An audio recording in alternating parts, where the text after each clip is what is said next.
Altaro, c'est une solution maintenant qu'on utilise depuis une bonne dizaine d'années sur tous les serveurs de nos clients qui ont de la virtualisation, sans exception. Pourquoi? Parce qu'elle est simple à déployer et installer. Elle est efficace et rapide. Donc la sauvegarde prend peu de place et va très vite à mettre en œuvre. Donc c'est simple pour toute l'équipe technique de pouvoir la déployer, la mettre en service et surtout restaurer au besoin et utiliser l'outil au quotidien.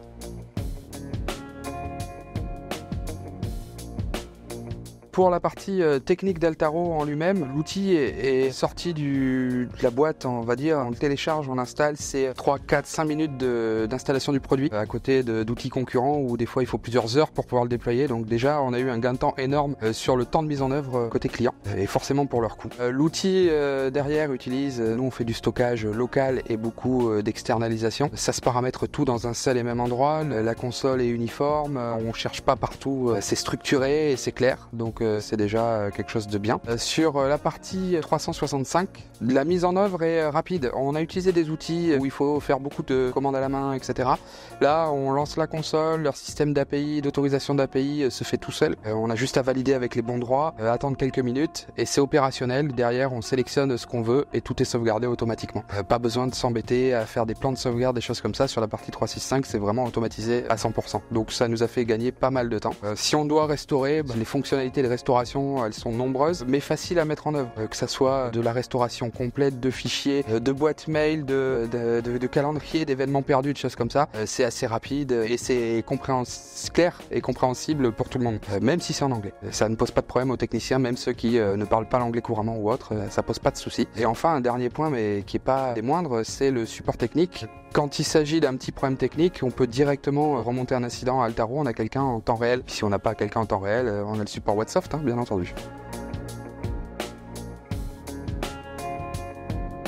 Alors je peux en citer même deux. On a eu affaire il y a quelques années de ça à un client qui a perdu son entreprise suite à un incendie et la seule chose qui lui restait c'était la sauvegarde externalisée réalisée par Altaro. On a pris un nouveau serveur, on a remonté la sauvegarde en entier et on a tout récupéré directement dessus, telle qu'était la dernière sauvegarde, donc c'était pas la veille, c'était celle d'avant, sans aucune difficulté. Tout s'est fait automatiquement. Récemment, on a eu affaire également à des serveurs hébergés ce coup-ci, mais on utilise aussi Altaro dessus, qui ont eu leur stockage détruit partiellement, et pareil, on a pu restaurer sur un nouveau serveur sans aucune difficulté.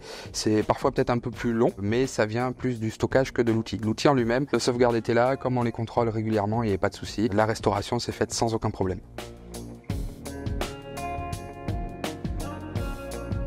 Alors pourquoi on a été vers Wattstockage? Clairement au départ pour le coup, on était dans une période où on cherchait une solution d'externalisation des sauvegardes parce qu'on travaillait qu'avec du disque dur à l'ancienne et on voulait absolument trouver quelque chose pour faire une vraie externalisation sécurisée. Donc l'offre Wattstockage est arrivée au bon moment pour nous dans la présentation. Ensuite, pourquoi le faire? Ça s'intègre directement dans les paramètres facilement l'espace de stockage côté Wasabi.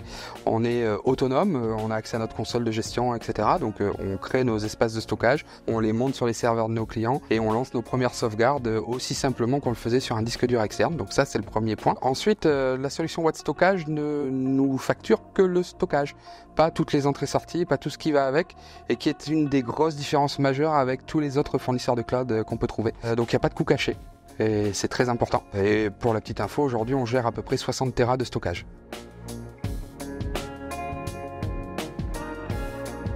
Comment on utilise nous le Wattstockage? On met en place ça déjà de plus en plus en première destination de stockage pour nos clients externes. On fait disparaître petit à petit les disques durs externes qui étaient souvent oubliés par les clients, qui changeaient pas, etc. Donc déjà ça augmente considérablement la sécurité parce qu'on sauvegarde tous les jours et pas que les jours où il y a quelqu'un dans les locaux. Et c'est bête à dire mais ça arrive. Le deuxième point c'est qu'on est en train de mettre en place les nouvelles fonctionnalités d'immutabilité, donc qui nous permettent côté Altaro d'envoyer la sauvegarde, mais côté Wasabi ça ne supprime pas les données, c'est une stratégie qui les efface, donc en cas de chiffrement ou d'attaque, un pirate ne peut pas aller supprimer l'espace de stockage du client. C'est quelque chose qu'on a pris en compte et qu'on a mis en œuvre. Et là, dans quelques semaines, on va mettre en place de la réplication pour certains clients, carrément de leur bucket sur le deuxième data center, puisqu'on utilise les deux data centers de Paris et d'Amsterdam aux côtés de Wattstockage.